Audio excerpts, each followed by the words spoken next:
सारांश। इकिगाई, जीवन जीने की कला। 20वीं सदी में मित्सुयो आइडिया नाम के एक प्रसिद्ध कैलीग्राफर और कवि हुए हैं। इकिगाई के लिए अपना पूरा जीवन देने वाले लोगों में वह भी शामिल रहे हैं। शैडो कैलीग्राफी ब्रश की सहायता से उन्होंने 17 कविताएं लिखी और अपनी भावनाओं को जाहिर किया। उनकी ज़्यादातर कविताएं वर्तमान पल को महत्व बताने वाली हैं। नीचे दी गई कविता इसी प्रकार की है, जिसका भावार्थ कुछ ऐसा है कि अभी इस पल में मेरे लिए सबसे महत्वपूर्ण चीज कोई है तो वह है तुम्हारा अस्तित्व। और एक कविता में वे कहते हैं कि आज अभी वर्तमान में जिए। यह कविता यह दर्शाने वाली कलाकृति है कि इस विश्व में कोई भी चीज हमेशा के लिए नहीं होती है। यह पक्का होने के बाद ही हमारी निराशा नष्ट हो जाती है। एक बार आपको आपका इकिगाई मिल गया तो उस पर ध्यान देकर उसे पूरा करने से ही जीवन को असली अर्थ प्राप्त होता है।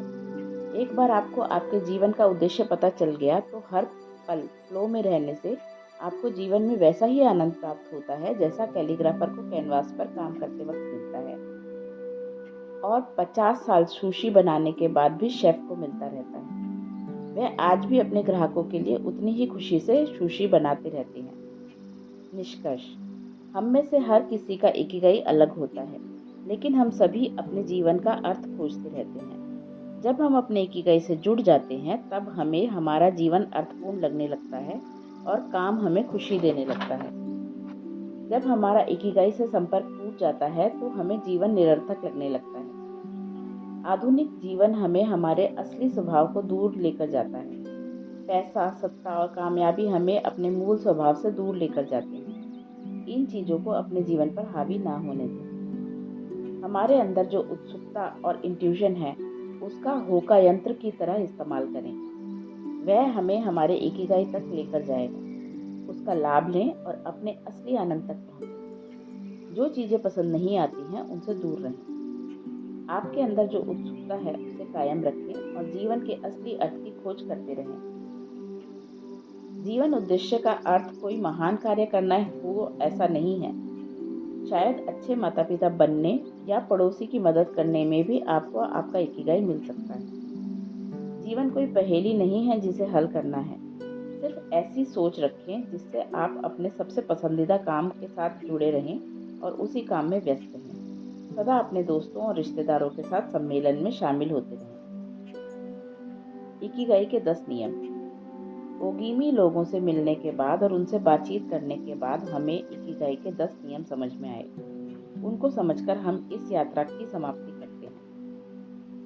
पहला, सदा कार्यरत रहें और कभी भी सेवानिवृत्त ना हो। जो लोग अपना पसंदीदा काम करने बंद कर देते हैं, वे अपने जीवन का उद्देश्य खो देते हैं। इसीलिए आपको जो चीजें महत्वपूर्ण लगती हैं, उन्हें करना जारी रखें। विकास करते रहना, दूसरों के काम में आने वाली वस्तुओं का निर्माण करना और रिटायरमेंट की उम्र के बाद भी कुछ बड़ा काम करते रहना जारी रखें। दूसरा, जल्दी ना मचाएं। सदा भागदौड़ और जल्दबाजी वाला जीवन लंबी आयु के लिए घातक है। एक पुरानी कहावत है कि धीमी गति से चलने पर आप दूर तक जा सकते हैं। जब हम बिना वजह की जाने वाली जल्दबाजी को पीछे छोड़ देते हैं तो आने वाला समय जीवन को नया अर्थ देता है। तीसरा, पेट भरकर ना खाएं। लंबी आयु तक जीना है तो कम खाएं। पेट भरकर खाने से अच्छा है कि अपनी क्षमता का 80% ही खाना खाएं। चौथा, अच्छा मित्र परिवार। दोस्त जैसी अच्छी दवाई नहीं है।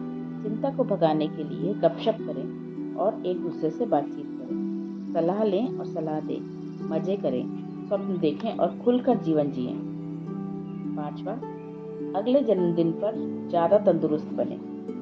जब पानी बहता रहता है तभी वह स्वच्छ और निर्मल होता है। जब वह रुक जाता है तो खराब हो जाता है। इसी प्रकार से जीवन अगर तंदुरुस्त बनाना है तो शरीर को भी सदा कार्यरत रखना होगा। व्यायाम की वजह से हमारे शरीर में खुश रहने के लिए आवश्यक हार्मोन्स तैयार होते हैं। छठा, हंसी। हंसी खुशी की मदद से दोस्त बनते हैं। इसी के साथ शांति भी मिलती है। छोटी छोटी चीजों में भी आनंद मिलता है। एक बात सदा ध्यान में रखनी चाहिए कि वर्तमान पल में अनंत संभावना है। सातवां, कुदरत के साथ जुड़े रहना। आज के युग में भले ही लोग शहर में रहते हों, फिर भी हमारी निमृति कुदरत के साथ रहने के हिसाब से की गई है। इसीलिए बीच बीच में कुदरत के साथ रहकर अपनी बैटरी चार्ज करते रहें। 8वां, धन्यवाद दें। आपके जिन पूर्वजों ने आपको शुद्ध हवा और खाना दिया है, उन्हें धन्यवाद दें। आपके परिवार और दोस्तों ने आपको जीवन जीने की और इसे खूबसूरत बनाने की शक्ति दी है। उन्हें दिन में कम से कम एक बार धन्यवाद दें। आपको पता चलेगा कि आपकी खुशी की तिजोरी दिन ब दिन बढ़ती जा रही है। 9वां, वर्तमान में जिएं। भूतकाल के बारे में दुख करना और भविष्य की चिंता करना छोड़ दें। हमारे पास सिर्फ वर्तमान है, उसका सबसे ज़्यादा फायदा लें और उस पल को अविस्मरणीय बनाएं। 10वां, अपने इकिगाई के हिसाब से जीवन जिएं। हम सभी के अंदर एक प्रेरणा छुपी हुई होती है। हम में से सभी के पास कुछ न कुछ विशेष चीज होती है और वह चीज जीवन के अंत तक आपको प्रेरित करती रहती है। अगर आपको अपना इकिगाई पता ना हो तो विक्टर फ्रंकल के हिसाब से इकिगाई ढूंढने का आपका इकिगाई बनाएं। आप सभी को लंबे, आनंदित और उद्देश्यपूर्ण जीवन के लिए शुभकामनाएं। हेक्टर ग्रासिया और फ्रांसिस मिरेलर।